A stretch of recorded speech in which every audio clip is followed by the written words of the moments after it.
Assalamu alaikum. This is our next class on current of electricity, and this is a chapter we had made one class before. We are starting from this 167. This is an MCQ. Two copper wires are joined together and carry a current as shown. Wire का diameter उसने double किया और वो कह रहा है P has diameter D and wire Q has diameter 2D. Question read करो. अब जो सवाल है वो उसने ड्रिफ्ट वेलोसिटी पर बनाया. फॉर्मूला क्या होता है? I is equal to NA/VE. अब V को सब्जेक्ट बना लो. I upon NAE. ठीक है. अब उसमें देखो हमें V का रेशियो बनाना है ना, तो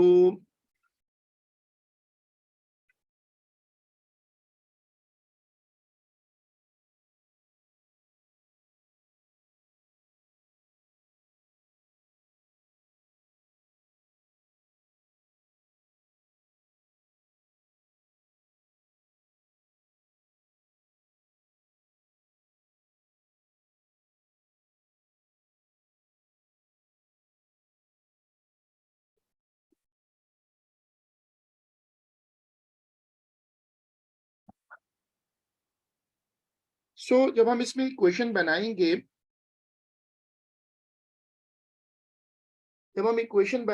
तो we will put V1 upon V2 is equal to, जो कि ऐसे आएगा, I1 upon NA1E upon I2 upon NA2E. अब चूंकि उसने बोला है कॉपर, चूंकि copper is the same metal, तो उसमें क्या होगा कि वो कॉपर अगर वही मेटल है तो N तो कट जाएगा. जो N है, N कटेगा, और जो E है वो भी कट जाएगा. ठीक है. जो रेशो बचेगी, अगर आप उसको सिंप्लीफाई करते हैं, तो I1 upon I2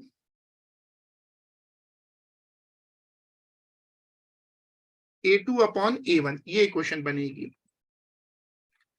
We are doing MCQs on current, and this is our first question of the class. I1 upon I2, मैं डायमीटर ले आता हूं, D2 अपॉन D1 का square.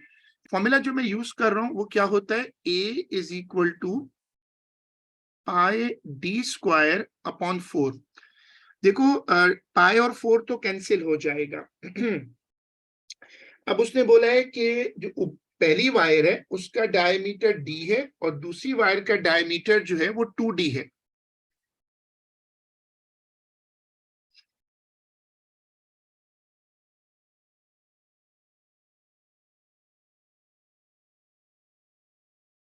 They are connected in series.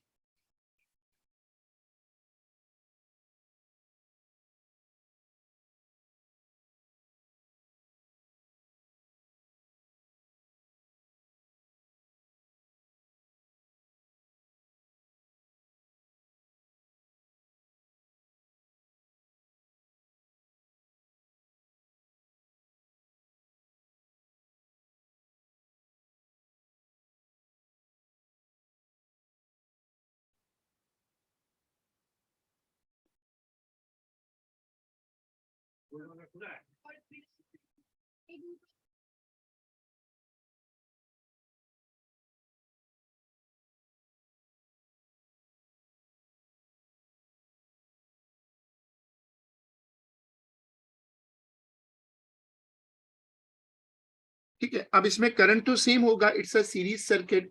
The current would be the same. So diameter को double करो और ratio निकालो कि रेशो क्या आती है.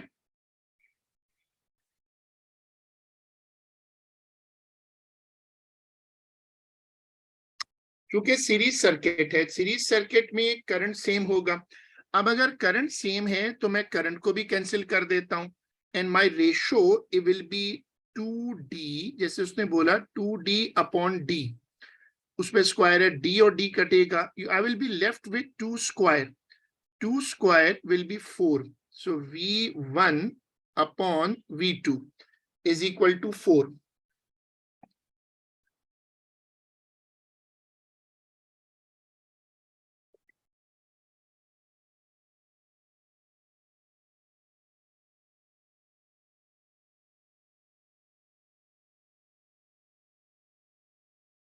An electric kettle is rated at 2 kilowatt, which describes the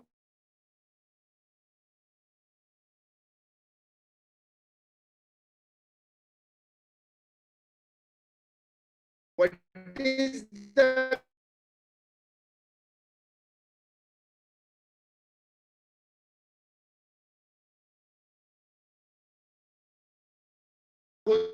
equal to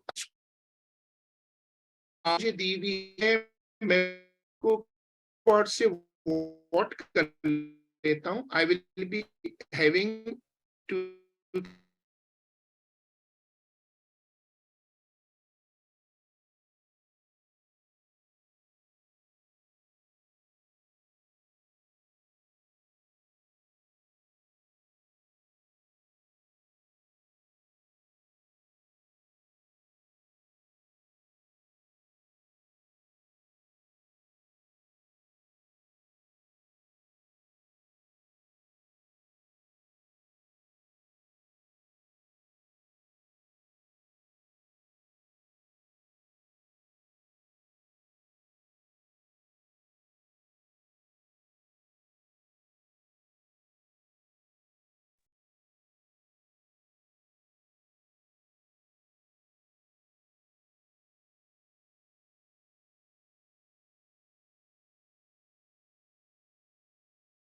sorry, line got disconnected. I was explaining that power is given and the resistance is also given.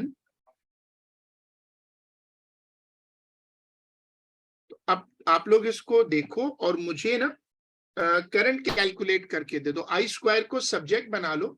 देखो आई square को subject बनाओ तो ये बनेगा P upon are. आई पर square हटाने के लिए you can put under root P upon R. अब तुम्हारे पास कैलकुलेटर है, तुम उसमें वैल्यूज पुट करो और चैट पे मुझे आंसर सजेस्ट कर दो इस क्वेश्चन का. शाबाश, जल्दी से.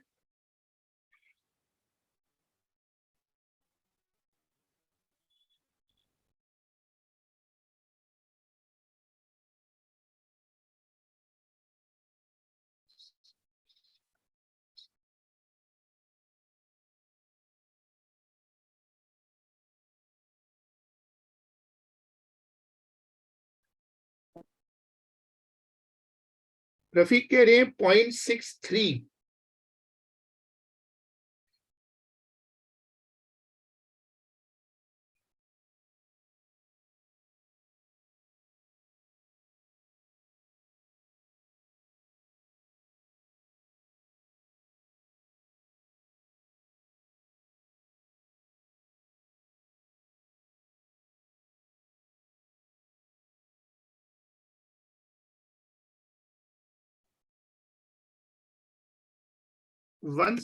ठीक है. अब इसमें ये आंसर है 166 का बी, जैसे रफीक ने कैलकुलेशन कर दी है. Which graph best represent the way the current I through a filament lamp.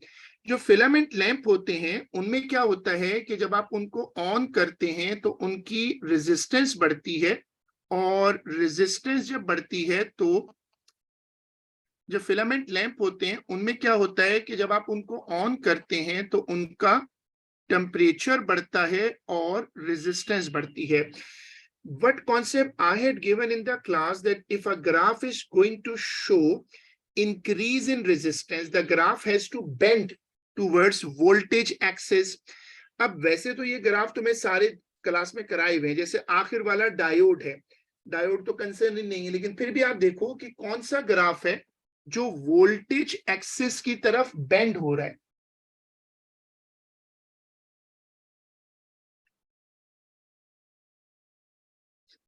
ठीक है, गुड.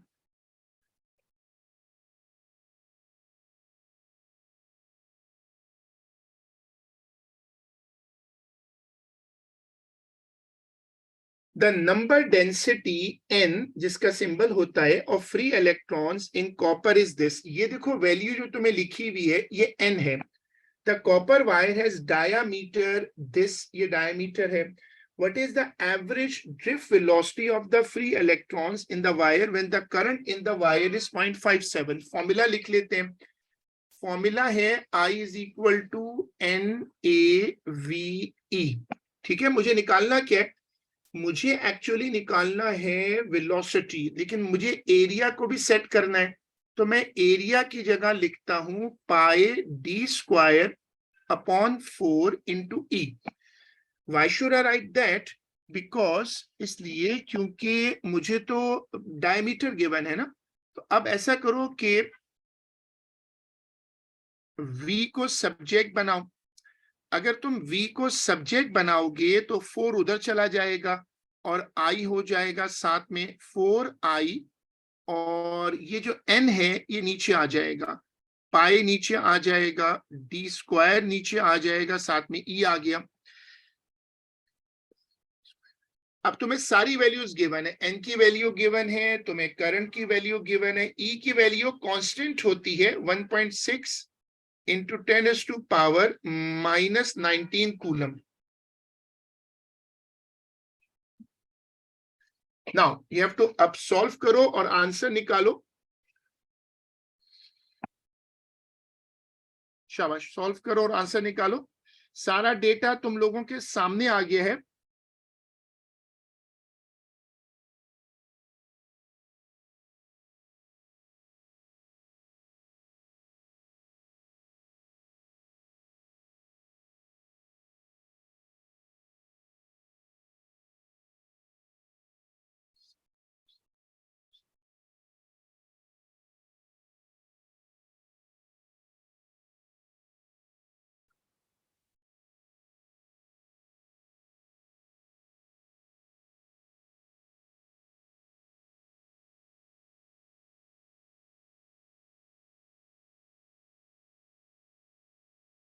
सब लोग अपना अपना फीडबैक दे दें। Answer is suggested as B. ठीक है, इसको देख लेते हैं। बाकी लोग भी अपना फीडबैक देखो। अगर आप अपनी कैलकुलेशन करोगे ना तो फायदा होगा। सब अपना अपना कंट्रीब्यूट करो। कैलकुलेशन करने के लिए वैल्यूज इसमें प्लग इन कर दो और फिर मुझे आंसर बताओ। एक आंसर मिला है बी, एक दो लोग और भी कंफर्म कर दें।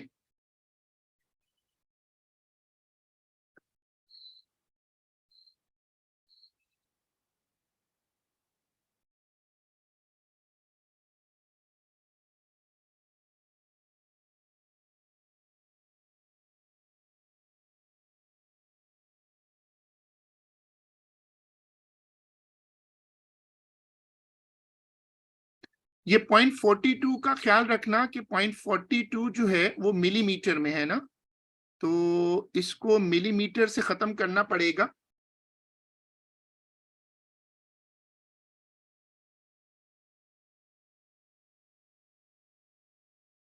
अब दूसरा आंसर आ रहा है बी। बाकी लोग भी, एक दो लोग, अगर एक बंदा और भी कंफर्म करे। मैंने इसकी वर्किंग शो की है। ख्याल रखना कि ये जो 0.42 है ये मिलीमीटर में है।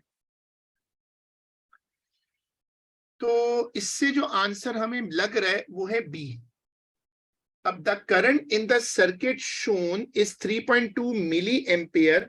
What are the direction of flow and the rate of flow of electrons in the resistor. इसकी थ्योरी क्या थी कि जो करंट होता है ना वो दिखाते हैं प्लस टू माइनस, जो करंट है, लेकिन जो इलेक्ट्रॉन्स होते हैं वो जाते हैं माइनस टू प्लस। तो मैं इलेक्ट्रॉन्स की डायरेक्शन शो कर देता हूं। This is how I am showing it. ये इलेक्ट्रॉन्स हैं और फिर आपने देख लिया इलेक्ट्रॉन्स की डायरेक्शन तो मिल गई आपको।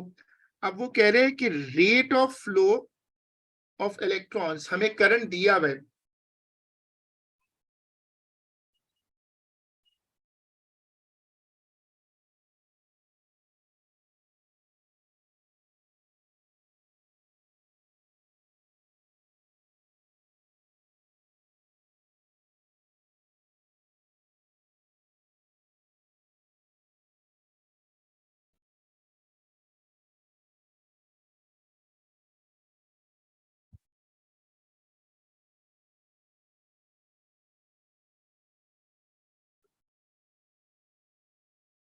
तो हमें ये तो पता चल गया कि इलेक्ट्रॉन्स जो हैं वो y2x जा रहे हैं, y2x में दो ऑप्शन आ रहे हैं। अब ये इसका क्या करें, ये जो नंबर्स आ रहे हैं इसके बाद नंबर कहां से आ रहे हैं?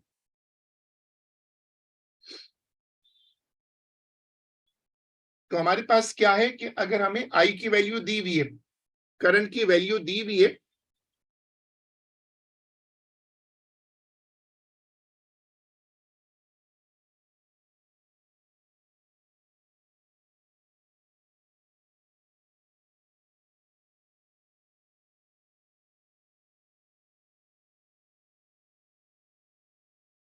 फॉर्मूला क्या होता है, I is equal to Q upon T, ये फॉर्मूला है। लेकिन मुझे तो रेट ऑफ फ्लो निकालना है, रेट ऑफ फ्लो का मतलब पर सेकंड।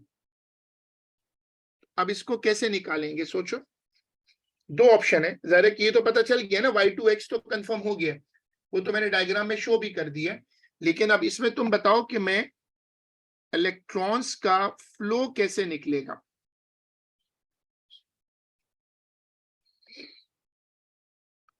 हमने ये दो ऑप्शन तो मैंने कैंसिल कर दिए, तो x2y इलेक्ट्रॉन की डायरेक्शन कर रहा था। इलेक्ट्रॉन का चार्ज भी आपको पता है 1.6 इंटू 10⁻⁻, 1.6 इंटू 10⁻⁻, -19 होता है इलेक्ट्रॉन, उसका इलेक्ट्रॉन का चार्ज।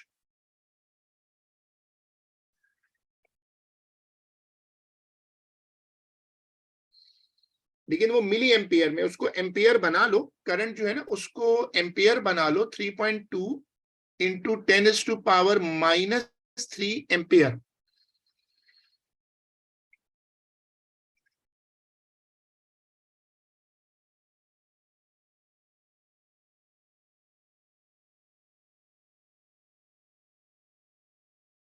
इसकी दूसरी वैल्यू ट्रिकी है कि ये नंबर कहां से ला रहा है।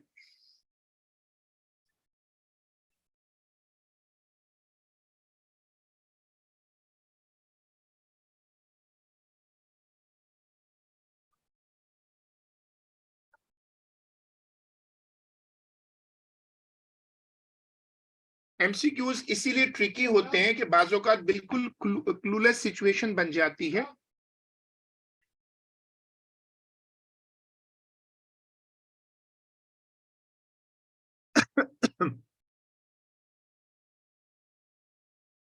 मैं हिंट देने के लिए इलेक्ट्रॉन का चार्ज भी लिख देता हूं, 1.6 इंटू 10⁻⁻⁹ होता है, ये इलेक्ट्रॉन का चार्ज है। फॉर्मूला भी मैंने लिखा हुआ है।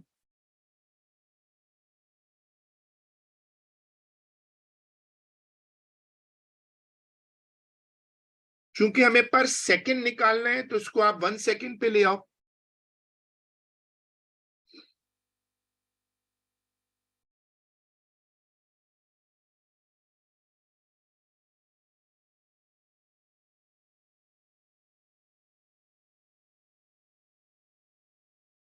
रेशियो है, गुड आइडेंटिफाइड। अब इसकी वर्किंग कैसे है, मैंने एक फॉर्मूला करवाया था क्लास में, Q जो है वो Ne होता है, number of particles into electron का चार्ज, वो जो क्वांटाइजेशन में पढ़ाया था ना, Q is equal to Ne, वो। अच्छा, अब आप क्या करो कि T की जगह तो आप 1 रख दो, बाकी डेटा आपको पता है, तो आपको निकालना है N, रेट निकालना है। तो अब आप इसमें N को सब्जेक्ट बनाओ, N is equal to IT upon E। I कितना है, 3.2 इंटू 10⁻⁻³ इंटू 1 अपॉन 1.6 इंटू 10⁻⁻⁹, ये वर्किंग करें।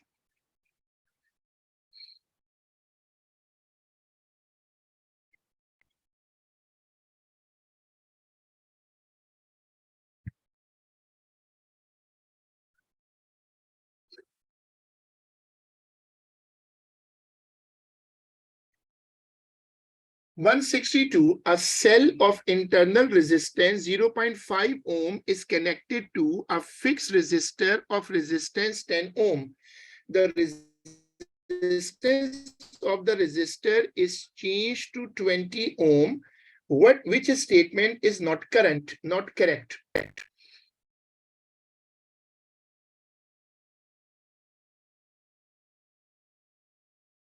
अब वो कह रहे हैं कि तुमने, आपके पास एक सेल था, उसके अंदर एक रेजिस्टेंस थी और बाहर भी एक रेजिस्टर था। जो हम सर्किट बनाते हैं ना, वो ऐसे शो करते हैं, ये वाला।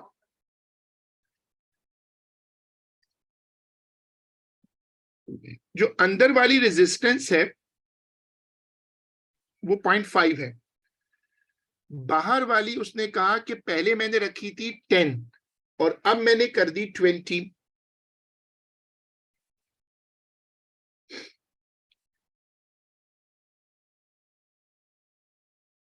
अब ये थ्योरेटिकल क्वेश्चन है। जब आप वो कह रहे हैं उसकी ये रेजिस्टेंस बढ़ाकर एक्सटर्नल की रेजिस्टेंस बढ़ा के वो 20 कर रहा है, तो दोनों रेजिस्टर्स हैं तो सीरीज में, तो दोनों रेजिस्टर सीरीज में हैं तो ओवरऑल रेजिस्टेंस तो बढ़ेगी।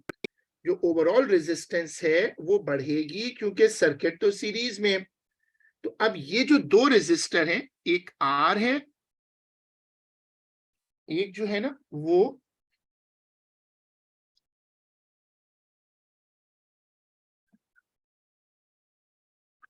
देखो, इनमें से एक है स्मॉल आर और प्लस आर। ये जो वैल्यू है ये बढ़ेगी क्योंकि आप 10 से 20 पे जा रहे हैं, तो करंट हाफ हो जाएगा। अब ये समझना पड़ेगा हाफ होगा नहीं, क्योंकि रेजिस्टेंस डबल हो रही है। रेजिस्टेंस पहले थी 10.5 और अब हो रही है 20.5, डबल के करीब है। The EMF of the cell will remain constant. अब सेल की ईएमएफ जो है, अब वो कह रहे हैं इनमें से कौन सा करेक्ट नहीं है, ये आइडेंटिफाई करना है। जो करेक्ट है वो छोड़ते जाएं। EMF of the cell will remain constant, ये तो सही है। ईएमएफ को इससे फर्क नहीं पड़ता, ईएमएफ तो सेल का अपना पोटेंशियल है ना। तो अगर एक बैटरी 9 वोल्ट की है तो आप उसके साथ कुछ भी ना लगाओ तो भी वो 9 वोल्ट की रहेगी। तो ये तो देखो करेक्ट है। हमें वो चाहिए जो करेक्ट ना हो। The power dissipated by the fix resistor will decrease. जो फिक्स रेजिस्टर है वो रेजिस्टर बढ़ गई। जब रेजिस्टेंस बढ़ती है, याद रखना, जब रेजिस्टेंस बढ़ती है तो उसमें पावर डिसिपेशन बढ़ती है, वो ज्यादा हीट अप होता है। ये भी करेक्ट है। हमें चाहिए जो करेक्ट ना हो। The terminal PD of the cell will increase. अब ये दो रह गए हैं, ए और बी। इनमें हमें सोचना है 162। ठीक है, ये कह रहे हैं ए, रफीक कह रहे हैं ए, बाकी लोग, आप लोग भी कंफर्म करो।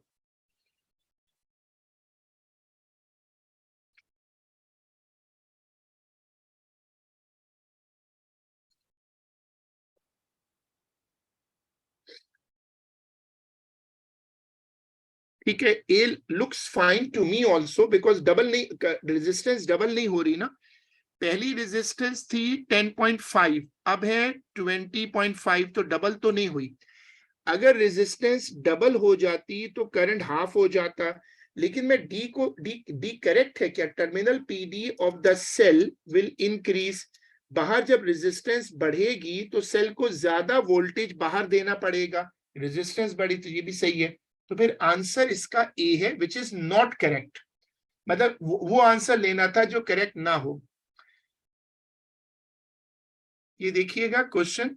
A box containing two electrical components is connected into a circuit. एक बॉक्स है, बाहर एक वेरिएबल रेजिस्टर है, वोल्ट मीटर है, एम मीटर है। The variable resistor is adjusted and measurements are taken to determine IV characteristics for the box as shown. उसने ये graph बना दिया। अगर आपकी मेमोरी में है तो आपको याद होगा कि ये किस चीज का ग्राफ है। मैंने आपको स्केचेस कॉपी करवाए थे नोट्स में, और ये जो आप ग्राफ देख रहे हैं ये डायोड का है। Which arrangement of two electrical components in the box would create the best fit to the measured IV characteristic? अब देखना ये कि ये कौन सा ग्राफ हो सकता है।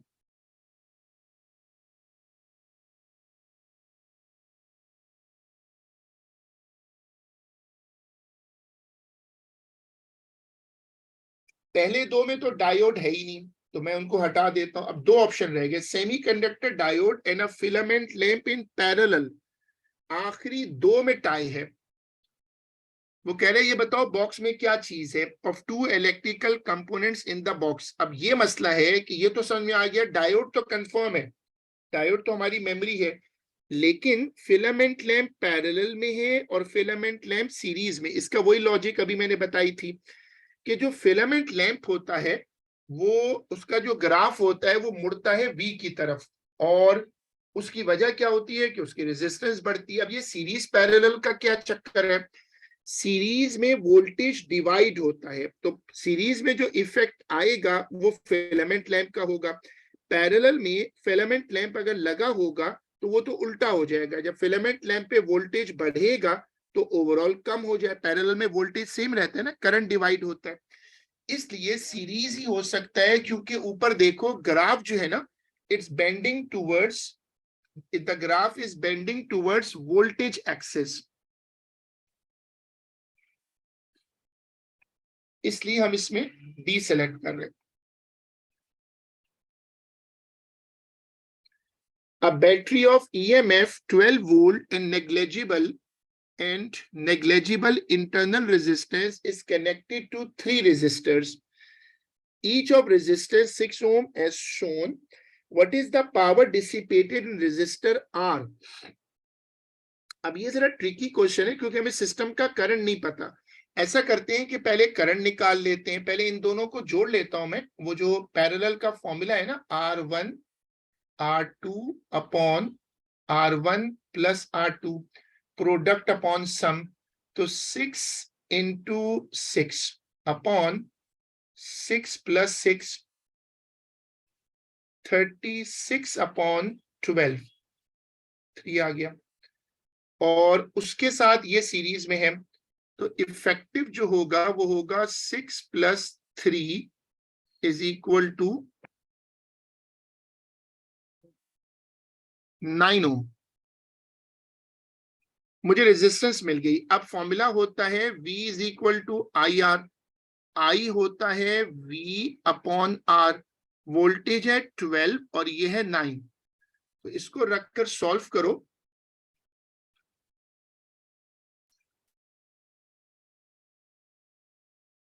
जरा सॉल्व करके दो।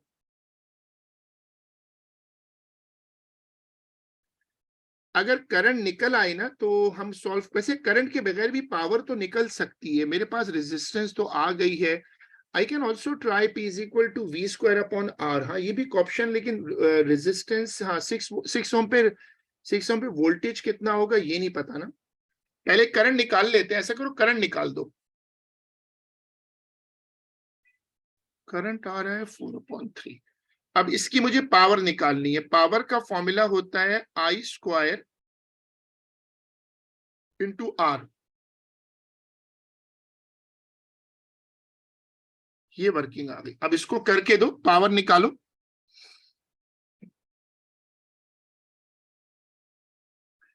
कैलकुलेशन करो और पावर कैलकुलेट करके दो।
R3 का है जिसकी हमें पावर निकालनी है। रेजिस्टर आर में, रेजिस्टर आर की वैल्यू तो 6 है, अगर आप यहां देखो तो रेजिस्टेंस तो 6 दी हुई, 3 तो कहीं नहीं दी हुई, 3 कहां दी हुई।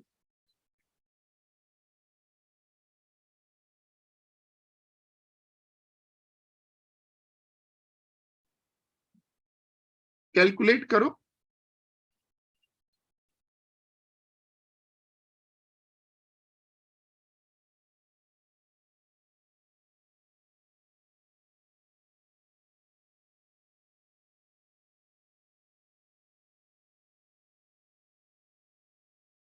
इसमें रफीक के पास आ रहा है 10.88, तो मैं इसको कर देता हूं 11 और फिर ये आंसर मेरा क्लोजेस्ट हो जाएगा 11 वॉट।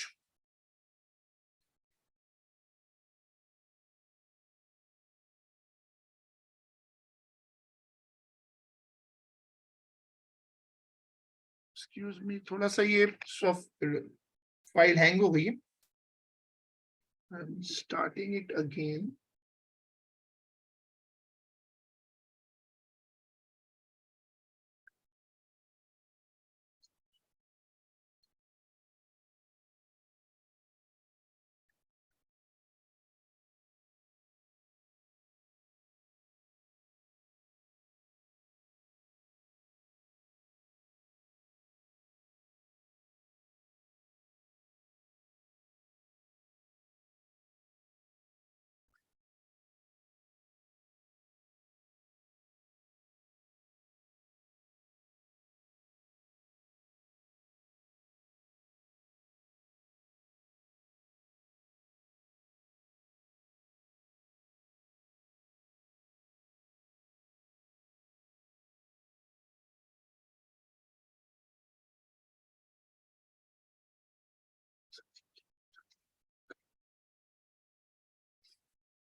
चलो, a metal electrical conductor has a resistance 5.6 kilo ohm.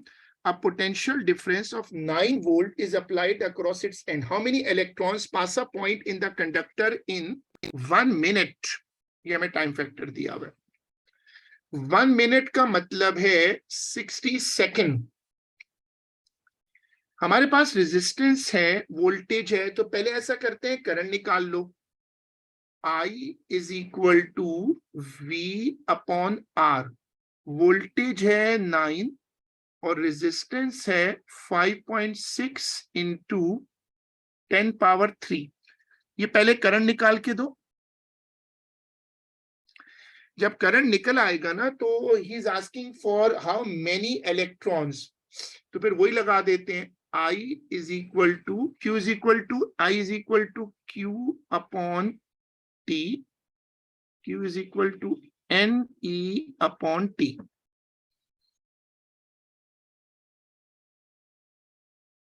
और हमें निकालना है N, तो N को सब्जेक्ट बना लेता हूं, IT अपॉन E। तुम लोग मुझे I की वैल्यू कैलकुलेट कर दो। टाइम दिया हुआ है 60, करंट भी दिया हुआ है, मुझे करंट निकल आएगा, और इलेक्ट्रॉन का चार्ज तो कांस्टेंट होता है। तो तुम लोग मुझे वैल्यूज निकाल के या पुट करके दे दो, फिर सॉल्व करके दे दो।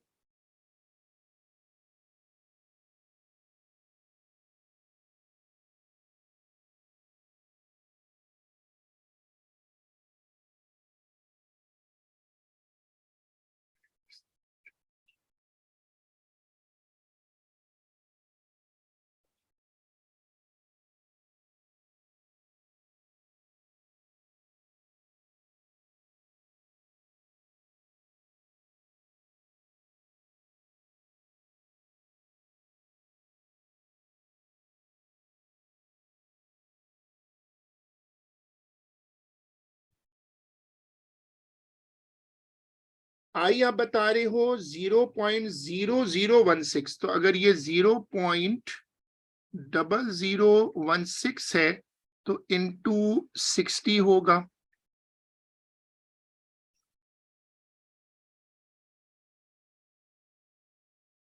और फिर वैल्यू डबल चेक जरूर कर लें सब लोग जो जो हिस्सा ले रहे हैं।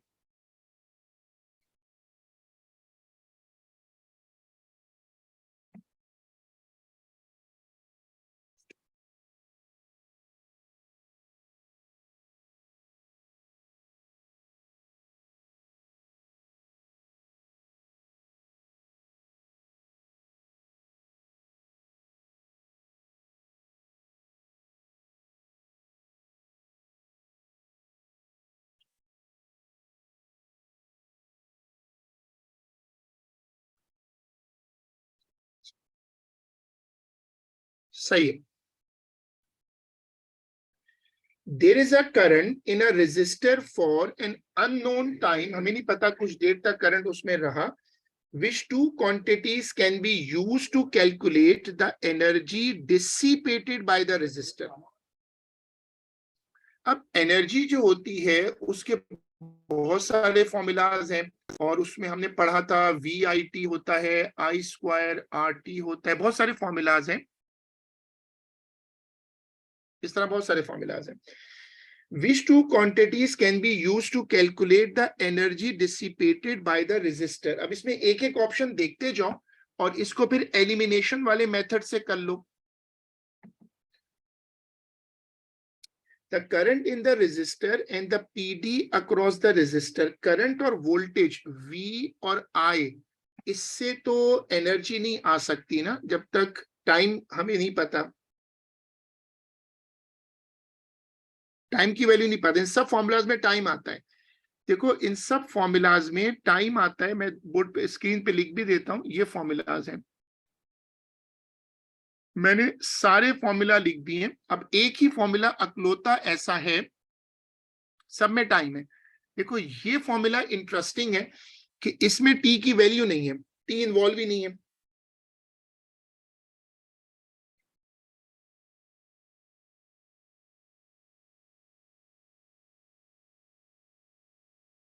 तो अगर आपको सी निकालना है तो हमें वो फॉर्मूला चाहिए होगा, हमें वो फॉर्मूला चाहिए होगा जो कि टी से इंडिपेंडेंट हो.